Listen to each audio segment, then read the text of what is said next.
So இந்த cement pipe வந்து நம்ம ரைட் சைடு வந்து ஃபிக்ஸ் பண்ணிட்டோம். இப்போ லெஃப்ட் சைடில் வந்து ஃபிக்ஸ் பண்ண போகிறாங்க. அந்த பக்கம் என்ன ப்ரொசீஜர் பண்ணமோ அதே மாதிரி தான். என்ன வேலையா வாங்க வரலாம் இமீடியட்டாக வந்து அங்கிட்டு இங்கிட்டு நகராமல் நம்ம கல் கட்டையெல்லாம் வச்சு ஃபிக்ஸ் பண்ணிக்க வேண்டியது. அந்த பக்கமும் வந்து சிமெண்ட் பைப்பை வந்து ஃபிக்ஸ் பண்ணிட்டோம். இந்த பக்கமும் வந்து ஃபிக்ஸ் பண்ணியாச்சு. கன்சீல் பண்ணதுக்கப்புறம் இந்த பாட்டமில் இருக்க எல்லாத்தையும் நம்ம ரிமூவ் பண்ணிடுவோம். ஆமாம், சும்மா நிற்கிது. அந்த எட்ஜில் உட்கார்றதுக்காண்டி தான் இவ்வளோ வேலைப்பாடு பார்க்குறோம். இதில் பீம் கொடுக்குறது, இதில் பெல்ட் கொடுக்குறது, நீங்கள் எங்கே வேணாலும் உட்காந்துக்கலாம், ஒன்றும் பிரச்சனையே கிடையாது. ஸோ இந்த 1 மந்த் கேப்பில் நிறைய இடத்துல வந்து குருவி கூடு கட்டியிருக்கு.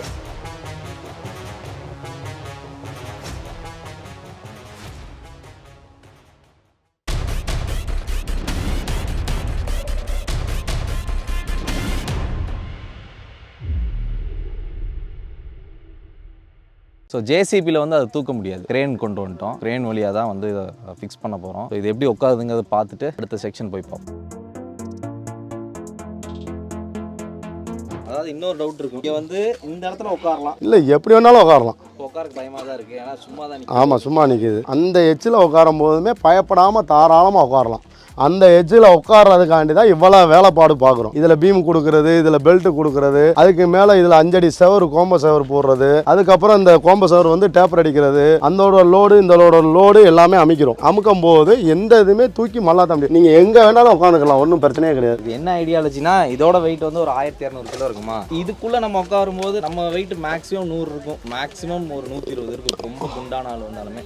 ஸோ அப்போ வந்து அது ஒரு பெரிய வெயிட்டாக கன்சிடர் பண்ணாது. கிட்டத்தட்ட 1/3 வந்து இங்கே உட்காருது, பேலன்ஸ்லாம் வெளியே நீட்டிகிட்டு இருக்கும். ஸோ இது எந்த சப்போர்ட்டில் இருக்குன்னா, இந்த என்டையர் சிமெண்ட் ரோலோட வெயிட்டை விட 2 மடங்கு வெயிட் வந்து இதை வந்து பிடிச்சிரும். ஸோ அதனால் வந்து இது எக்காரணத்துக்கு வந்தும் காயறதுக்கான வாய்ப்புகள் கிடையவே கிடையாது. 100க்கு 100 கேரண்டி. ஆனால் என்ன, மேலே வந்து ஒரு லிண்டல் காங்கிரீட் போட்டால் தான் வந்துட்டு நிற்கும், இல்லைன்னா வாய்ப்பே கிடையாது. இப்போ நம்ம இதை வந்துட்டு மண் வீட்டுக்குள்ளே கொண்டு வந்ததுனால லிண்டல் காங்கிரீட் வந்து போட்டே ஆனுன்ற சுச்சுவேஷன், வேறு ஆப்ஷனே கிடையாது. அதுக்காண்டி தான் அதை போடுறோம் மேக்ஸிமம். இல்லைன்னா அது தேவையில்லாமல் எல்லாமே கட்டையிலே கொடுத்து கூரை செட் பண்ணிடலாம். இதை பண்ணுறதுக்காண்டி தான் அந்த காங்கட்டு எல்லாம் ஏகத்துக்கு போடுறோம். ரெண்டாவது அந்த காங்கட்டு போட்டோம்னா கட்டடத்துக்கு வந்து ரொம்ப சேஃப்டிக்கு. மரம்னா கரையம் ஏறும், காங்கட்டுனா கரையம் ஏறாமல் இருக்கும், லைஃப் லாங் இருக்கும். அடுத்து இதை நம்ம கூரை வேணும்னா அடுத்து அப்படியே சென்ட்ரியும் போட்டுக்கலாம். ஸோ இந்த 1 மந்த் கேப்பில் நிறைய இடத்துல வந்து குருவி கூடு கட்டியிருக்கு. இதை எப்படி சேஃப் கார்ட் பண்ணோம் அப்படிங்கிறத பார்க்கணும். இந்த இடத்துல கூடு கட்டியிருக்கு, அப்புறம் இந்த இடத்துல கூடு கட்டியிருக்கு.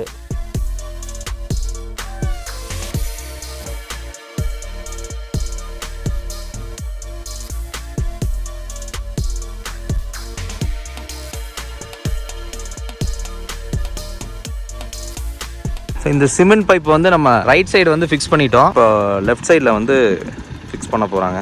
சேம் அந்த பக்கம் என்ன ப்ரொசீஜர் பண்ணமோ அதே மாதிரி தான். என்ன வேலையா வாங்க வரலாம்.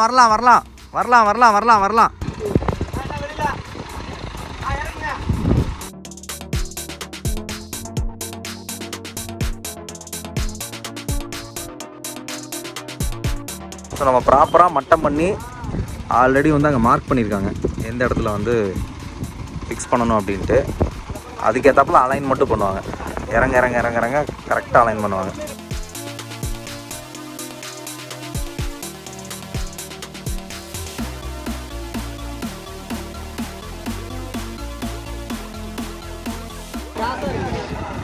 அந்த கோடி இப்படி வரணும், வெளியே வரணும்.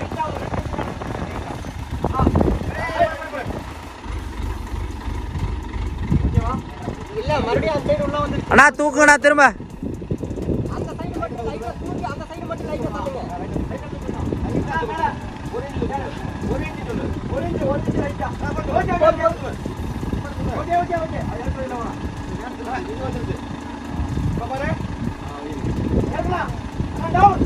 ஓகே. இறக்கலாண்ணா. இமீடியட்டாக வந்து அங்கிட்டு இங்கிட்டு நகராமல் நம்ம கல் கட்டையெல்லாம் வச்சு ஃபிக்ஸ் பண்ணிக்க வேண்டியதான்.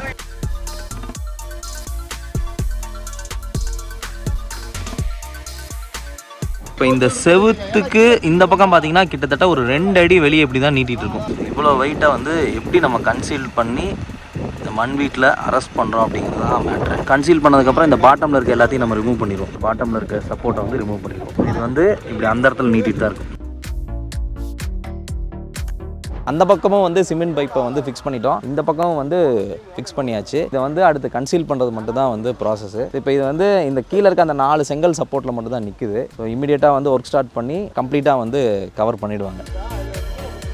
இந்த ஒரு ஒர்க்குனால தான் வந்து கிட்டத்தட்ட 1 மாதம் வந்து வேலையே வந்து நின்றுச்சு ஆல்மோஸ்ட். ஸோ இந்த ஒர்க் முடிச்சிட்டாங்கன்னா அடுத்த ஒரு வாரத்தில் வேலையே முடிஞ்சிடும் நமக்கு.